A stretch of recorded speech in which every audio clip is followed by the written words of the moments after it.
collective to changing our future time. Morning, Ellen. Just hearing how fierce you are. Good news. He actually said it in front of me, so I wouldn't take it too seriously. I just wasn't in front of the camera. Well, welcome everyone. It's lovely to see your names and faces. Hello, Mandy, as you're driving. Hello, Carmel. Hello. Lovely to see you. Welcome everyone. So we'll just give a couple more people a moment to jump on.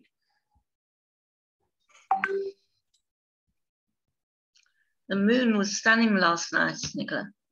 It was indeed. It was still up this morning. It was amazing. Wasn't it beautiful? Incredible. Lovely. We'll be talking about that, funnily enough. Surprise. Good. Amazingly, we didn't see it because it's been very cloudy. I actually thought about that last night as I saw it sort of coming up a bit. I wondered how clear it was for you. No, we didn't see it at all. And then you can't see it from this angle in the morning because the moon's right on the other side. Yeah. So we missed it. Well, maybe tonight.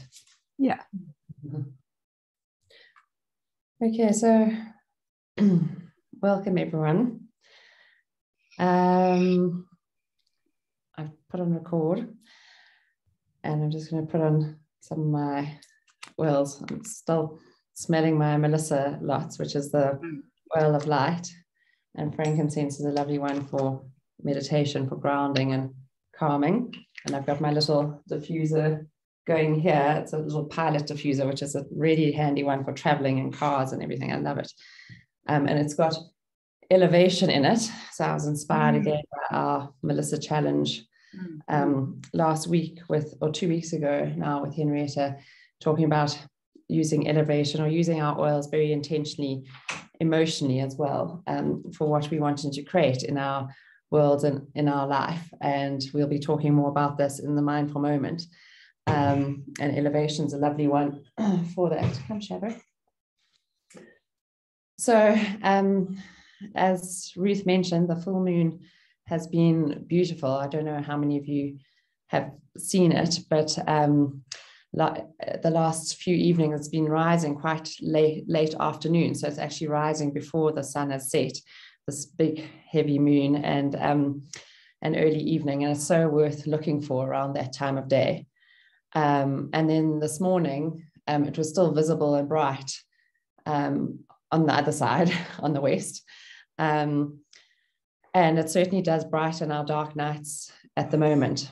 And this full moon is called the Winter Sisters full moon, which actually comes from the Seven Sisters constellation, which is visible in the winter months. So many of you might have read that all the Seven Sisters books. And they're lovely. I just really enjoy them as novels.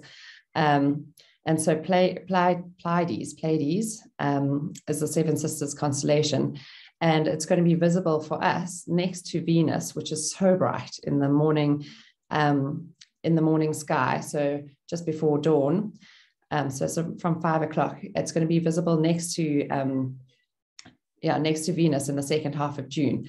And at the moment, if you're on my Feminine Wisdom, any of my Feminine Wisdom groups, I posted, which was thanks to Ellen and my mum, this lovely article about this planetary lineup that we're seeing at the moment in the second half of June, in the early morning with Mercury, Venus, Mars, Jupiter and Saturn being so bright and brilliant in a line, and then we'll see Pleiades with it. So it's really worth going out into the morning before you up and dressed and looking at the sky. And next week, the 21st of June, is our winter solstice. It's our longest, darkest night. So at the moment, the nights aren't so dark because we've got the full moon. Next week is, the 21st of June is our winter solstice. And it'll be interesting to hear how you're all sleeping at the moment. I actually slept so well last night, but I had quite a lot of dreams. They weren't bad dreams, but they were just quite, my mind was definitely quite active. So if you want to put in the chat, I'm just going to shut the door because it was shut and Shadow barged his way in. Come, are you coming in or out? Come. No, I think it must actually go out. Sorry.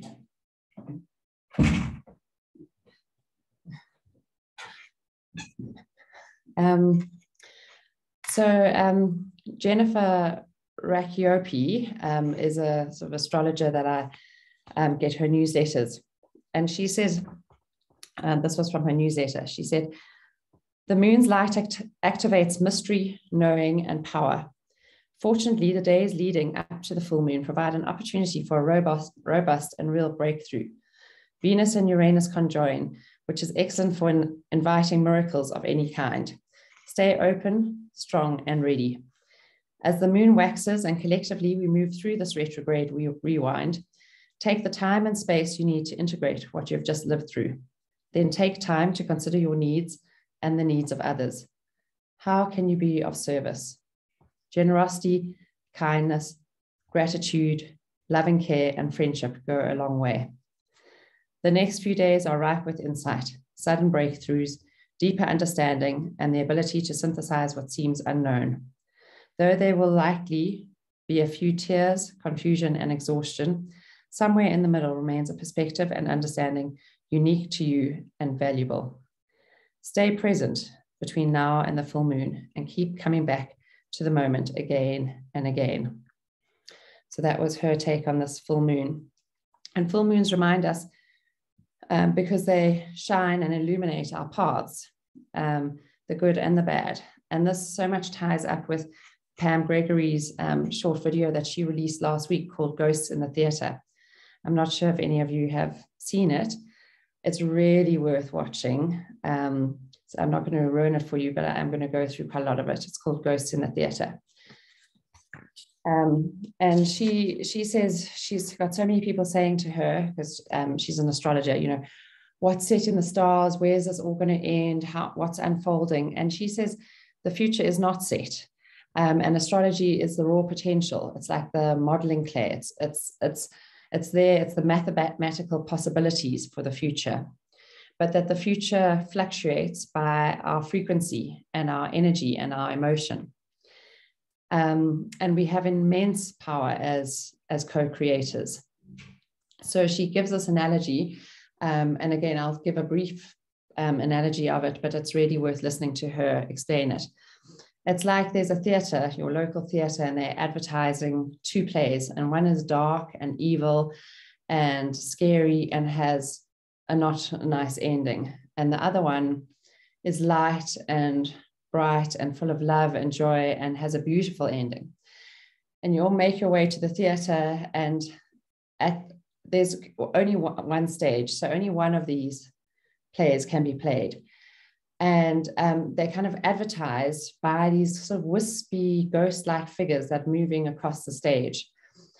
And when the spotlight shines, that's what's going to be illuminated, and it's what you are focusing on. So as you're focusing on the wonderful, the joyous, beautiful, loving play, so with the spotlight, those figures come into vision much more. They take form much more. They start moving and singing and talking or whatever.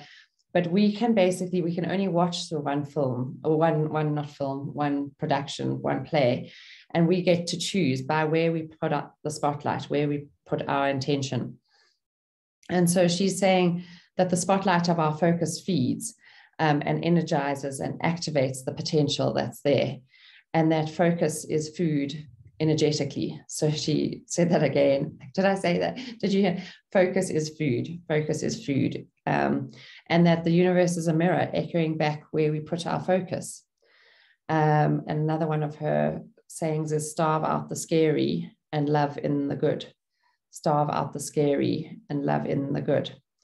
So she suggests checking our choices, putting post-it notes around the house. And I actually was telling our kids and Colin about this, our boys and Colin about this morning. And I think even I might just do this because I kind of check in on my thoughts quite a lot. But I suddenly thought this is a lovely practice for all of us to be doing. And so the post-it notes aren't just for me. And so, you know, post-it notes to say, like, what are you thinking about? Check in with your thoughts. Where are your thoughts? And she really encourages us to stay in love and a high state of being, even if what we're dealing with is tough stuff on the ground, this isn't to negate the tough stuff. It's not to say the tough stuff isn't happening and isn't part of our lives, but that's our mastery and our leadership, to be the best we can to change the potential of the probability of what is probable. And like I said last week in that Melissa challenge, I noticed my state of contraction sort of every hour when we started the challenge, as the alarm went off. I noticed that I was often busy and focused and stiff and tight, and I was like, oh, I can't smell this Melissa and expand. It feels so kind of like taking me out of there. And then we carried on with the challenge, and I really focused on energetically expanding. That was the word that we used a lot. And it's such an energetic feeling, and a feeling that we bring with us to our relationships and our connections with others and into our day. And I actually carried on with the alarm a few days later, and just checked in every hour where I was. And by the end, I was feeling far more expanded and far more open and kind of relaxed, not holding on so tightly. And in our Feminine Wisdom course, we call it creating our feminine flow, actually, this expansive energy, because there are often a number of things that, well, I noticed last week, there were a number of things that happened that could cause me to be really contracted, including like SARS and tax returns and things like that, and having to give documents and things that feel contracted. And I intentionally brought this more expanded energy to it, and things seem to flow much better. And the outcomes that from these were all positive outcomes, where they could have felt like they could have gone either way. So Pam Gregory talks about our emotional potency as being key, and that we really have to milk this. Like, we really have to milk what we wanting to create in the world. If it's like loving communities or abundance in nature or what we're wanting, by really observing and offering gratitude for nature when we see it, to really observe something beautiful, or the moon. She says that she thinks she might drive her friends that she walks with mad, because she sort of gets so gushy about, oh, look at this, oh, look at that. But she said we really want to milk it, because that's what we wanted to create, that energy of that life in our world. And I know I certainly drive our family a bit mad by saying, oh, look at the moon. Has anyone seen the moon? Anyway, so but she says we can then move by doing this, we can set our intention to move the compass needle just 1 degree each day by bringing more of this loving energy and this focusing on love and joy and abundance and gratitude and appreciation. And by just moving the compass needle 1 degree every day, one can alter the course for the collective. And then she talks a bit about Age of Aquarius, and this is the huge potential of it. And we really want to play our part in it. And so it goes back to exactly what Jennifer Rakiopi was saying about how can I be of service, generosity, kindness, gratitude, loving care, and friendship going a long way. And this is the same, and bringing this in our lives. So one way you might want to do this is to invite any friends or family who you think may enjoy our mindful moments, invite them on a Tuesday morning. And she talks about the energy of groups and creating this in groups. And this I would love to do in our collective, in our group here, with the energy that we build together here. So in today's mindful moment, we're actually going to go back to that connection practice that we did a couple of weeks ago, which is like a loving kindness practice that we do in meditation and mindfulness, but it's a bit different. Today's meditation cultivates a feeling of connection to others and helps us to understand how connected we really are. And we live in a network of humans and animals and other influences. And as I said a couple of weeks ago, this was really driven home to me when my dear friend took her own life, and she must have felt very disconnected and alone to do so. And yet I see reminders of her everywhere. She'd been helping me with my garden. So every time I see the things that she's planted, flowering, I feel this deep connection to her.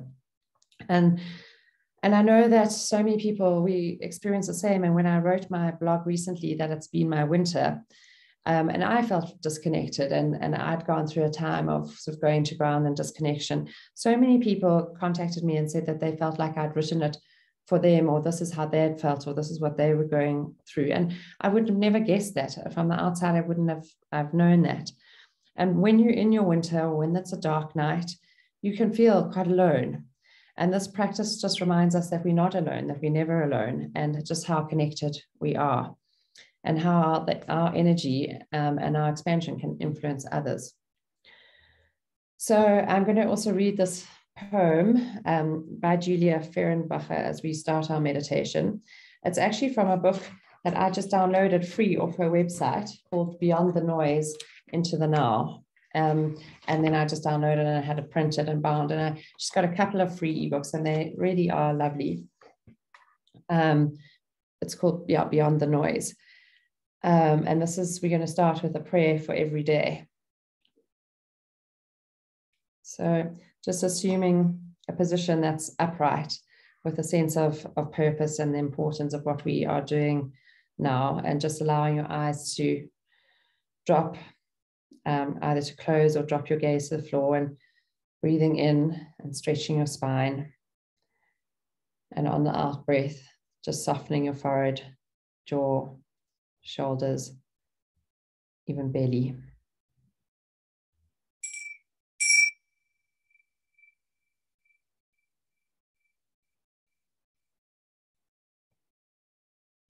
A prayer for every day.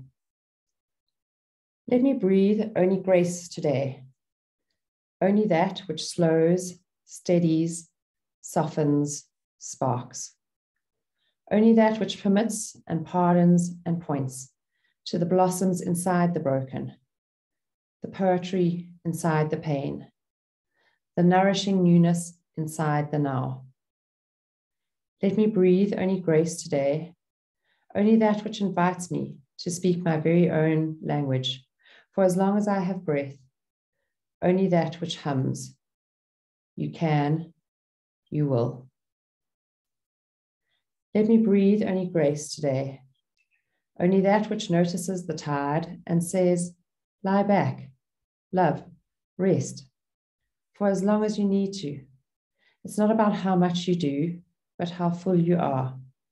And my God, how beautiful you are when you are full.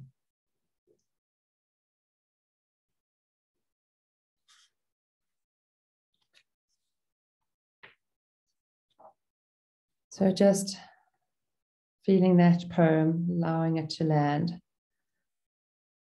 Let me breathe only grace today, only that which notices the tide and says, lie back, love, rest, for as long as you need to. It's not about how much you do, but how full you are. And my God, how beautiful you are when you are full.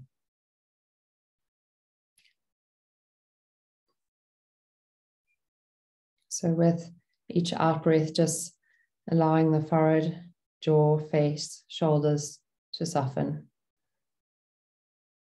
Letting go of a little bit more tension with every out breath.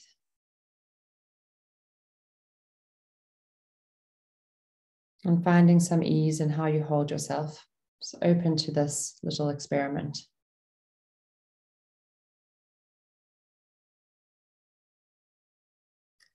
Now bring to mind someone that you like. Just one person for now. Not your best person, just someone that you like. Could be a friend, family member, child, an animal. From the billions of people on this planet, and you just happen to think of one person.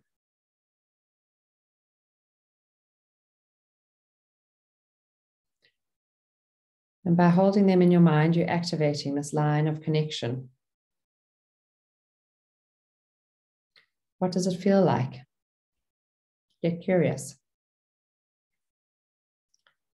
Does it feel matter of fact? Or warm and friendly? Or bittersweet? Or perhaps you don't feel much at all.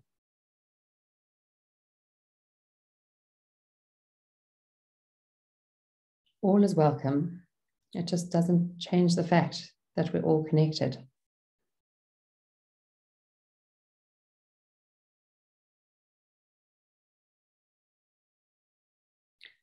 And just hold that person there.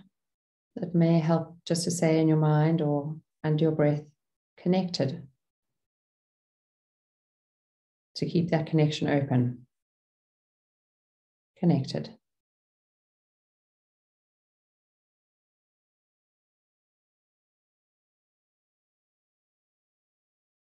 And just pause there for a while.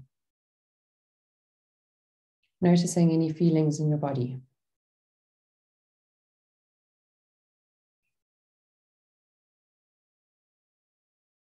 Now, if you haven't already, shift to someone else. And don't get too hung up on who to choose. Just let someone randomly pop into your head.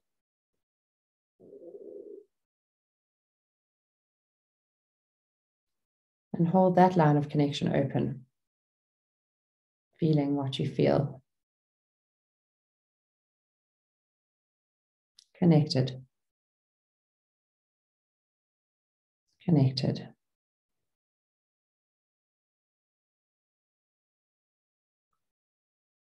And you can choose new people at your own pace.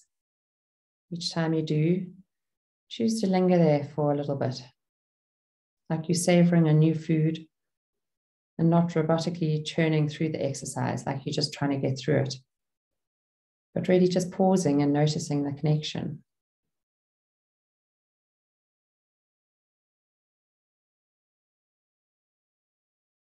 Connected.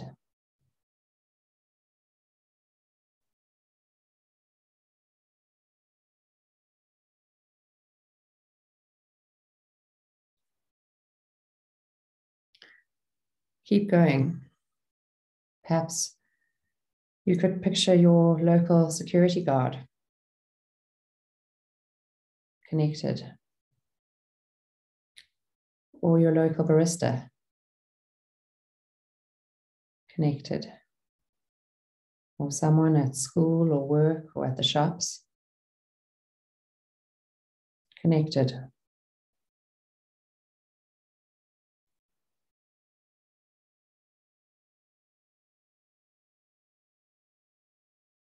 Perhaps a radio announcer that you enjoy. Or the people on this mindful moment. Connected.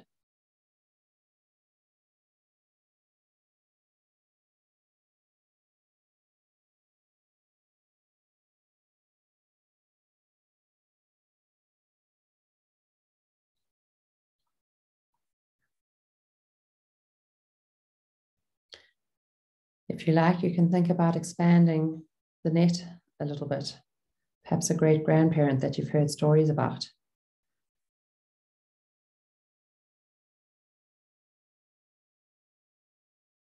Or a writer whose words have influenced you.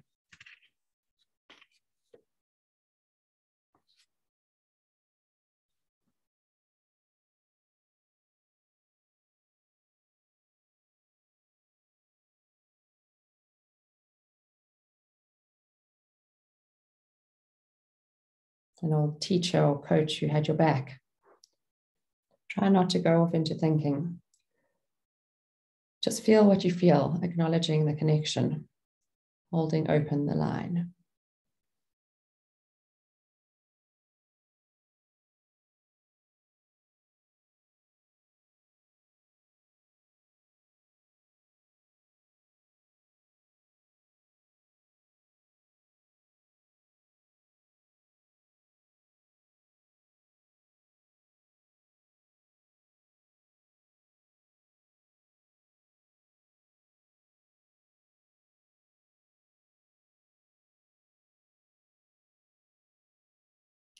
If you find yourself distracted, just think of someone new, opening your connections.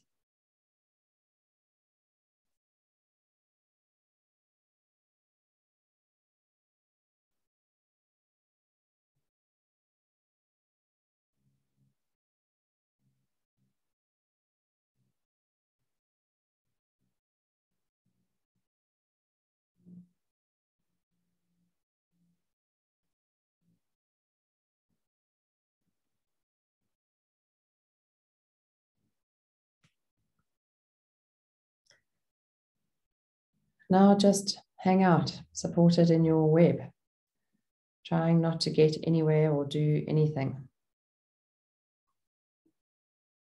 As practice situates us where we belong, in the center of our lives, which is really the center of connections.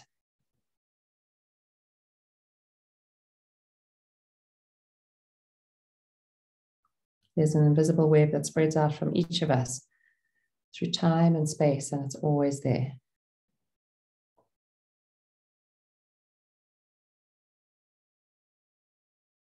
And this isn't trivial. The more often you send your attention out to this network, the more palpable and present it becomes.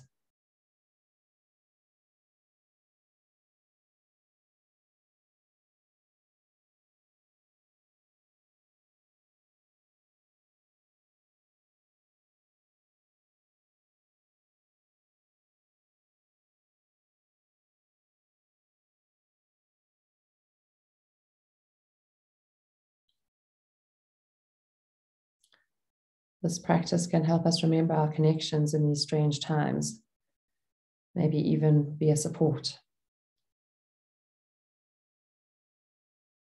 It's the metaphorical equivalent of sending electricity into a grid. Our lives feel a bit more energized.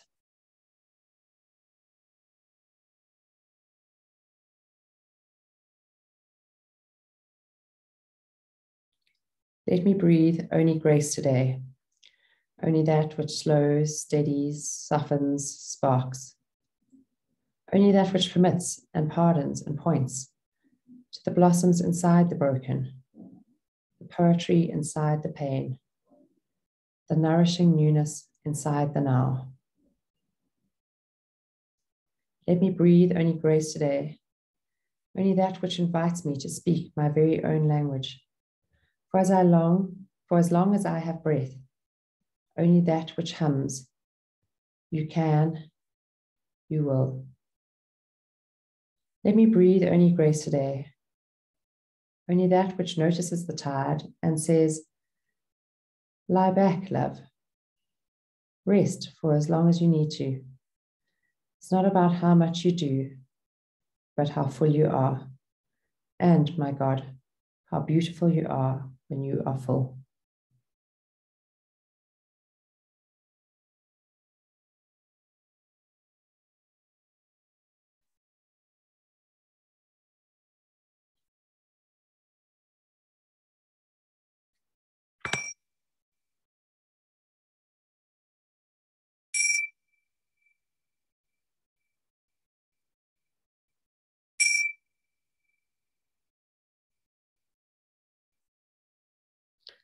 And when you are ready, just opening your eyes, bringing your gaze perhaps to the names and faces on the screen and noticing our connections here in this moment, the connections to the world around us. Good to be connected to you all. Sending you love as you go into the day, and please feel free to unmute and chat or to go off expansively into your day and enjoy this full moon energy. Thanks, Nikki. Thank you, Ruth. Thanks, Mandy. Thanks, Nick. Thanks, Weir. Start the day. Thank you. Thank you, Sarah. Thank you for coming. Thanks, Nick. So nice to be able to get here today. Yeah, I know. It was lovely to see you here, Sarah. Yeah. Outsource the 4 children and the school lifts. We got them off early today. Well done. Yeah. Thanks. Thanks, everyone. Thanks, Nat. Bye. Bye. Thanks, Richard. Thanks, Ellen. Thanks, Nikki. It was lovely to be with you. Thank you for joining. Bye then. Thanks, Mandy. Thanks, Nix. Thank you, Nikki. That was wonderful. Yeah, thank you. Thanks, Gail. Lovely to see you here. Thanks, love. Thanks, Mum. Go and Happy enjoy the day. sunrise. Thank you. So very dark. Very good. Have a happy day, everybody. You too. Bye. Thank you. Thanks, Angina. Thanks, Carmel. Thanks, Pam. Thanks, Yeah, Nick. I look forward to seeing you soon. I don't think we've set a date and time, but we will.